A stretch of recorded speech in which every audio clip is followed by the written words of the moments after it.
এরকম ধূপদানির স্ট্যান্ডটা বেশিরভাগ ক্ষেত্রে ওই যে প্যাকেটটা থাকে সেটার সঙ্গেই থাকে, কিন্তু আমার এই ধূপের গন্ধটা এতটাই পছন্দ হয়ে গেছে যে এটার জন্য আমি ভাবলাম একটা স্ট্যান্ড বানানো যায়। তো এই স্ট্যান্ডটার থিমটা ছিল ওই ইভেল আইয়ে। তো ইভেল আইয়ের কোনো ক্রাফট, কোনো আর্টওয়ার্ক, কোনো জিনিসই আমার বাড়িতে নেই ওই সিম্বলের। তাই মনে হলো এই একটা জিনিস যখন পাওয়া গেছে তো এটা বানানো যেতে পারে।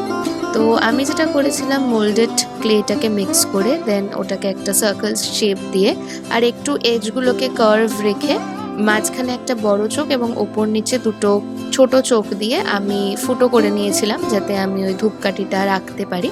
তারপর আমি ওটাকে ব্লু এবং হোয়াইট আর মানে লাইট ব্লু কম্বিনেশনে রেখেছিলাম।